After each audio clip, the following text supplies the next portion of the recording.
Take a look around your city. See those glass towers, the buildings with flat roofs, the wide-open public spaces. They probably feel completely normal to you, but when they first appeared, people absolutely hated them. For centuries, architecture followed a strict set of rules. Beauty meant decoration. Power meant columns.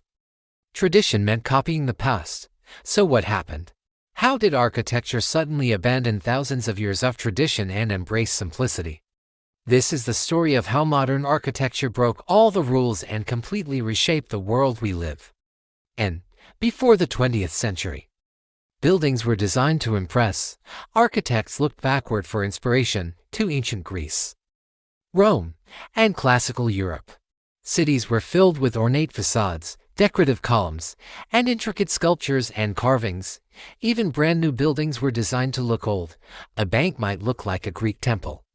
A courthouse could be mistaken for a Roman palace. Architecture was all about symbolism and grandeur, not necessarily efficiency, but the world was changing much faster than the buildings could keep up.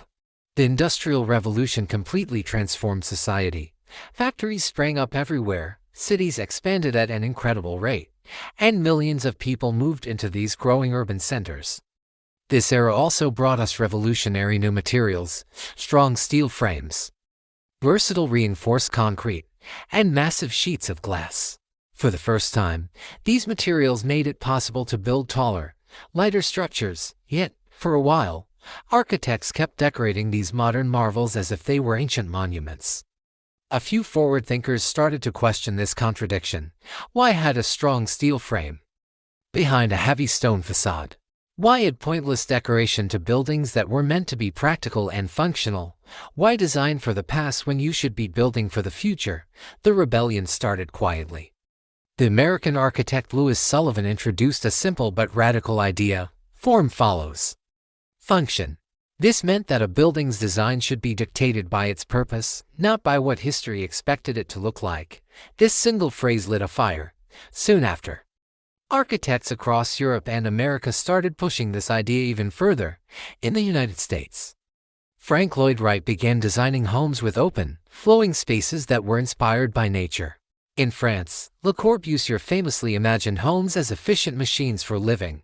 And in Germany, Mies van der Rohe began stripping buildings down to their absolute essentials, just pure structure and form. These pioneers rejected ornament, they rejected tradition, and they completely shocked the world. Modern architecture broke nearly every rule that had come before it. Instead of elaborate decoration, it embraced clean lines and simplicity.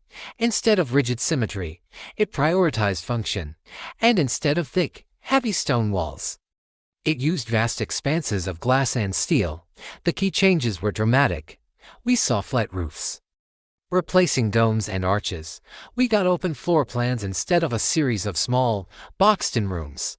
Large windows flooded interiors with natural light, replacing the small openings of the past. Buildings were now being designed around the people who used them, not around some outdated historical style. But to many people, these new buildings felt cold, empty, and just plain and finished. They looked like they were missing something. Then, two world wars swept across the globe, destroying entire cities. The rebuilding effort had to be fast, efficient, and affordable. Suddenly, modern architecture offered the perfect solutions. Its simple designs were easy to replicate. Its focus on function made layouts practical, and its use of new materials was cost-effective. Entire neighborhoods were rebuilt from the ground up using these modern principles. In America, gleaming skyscrapers rose as powerful symbols of progress and corporate might. Modern architecture was no longer just a niche artistic choice, it had become a global necessity. From the very beginning, modern architecture divided opinions. And that debate continues to this day. Supporters saw it as a symbol of progress, a forward-looking movement that was honest about its materials and had bravely broken free from outdated traditions. They saw a new kind of beauty in its simplicity and logic. Critics, however, saw something very different. They saw cold, sterile boxes that lacked any sense of warmth or humanity. They felt it led to a loss of traditional beauty and created cities without a soul. To some, these architects were geniuses. To others, they were responsible for a terrible mistake that made our cities uglier. But whether you love it or you hate it, modern architecture shapes almost every aspect of your daily life. The open layout of your home or apartment, that's a modern idea. The glass walls of your office building, that's modernism at work. The very skyline of your city, it's a testament to the modernist revolution. These ideas continue to influence everything from sustainable design and urban planning to the way we interact with the spaces around us. Modern architecture didn't just change how buildings look, it fundamentally changed how human beings live together in cities and communities. So, modern architecture broke the rules on purpose. It intentionally rejected history to make room for the future. Every simple, unadorned building you see today carries a piece of that rebellion within it. And the next time you walk past a glass tower or a minimalist home, take a second to remember it represents one of the boldest and most influential revolutions in the history of human design. Thanks for watching.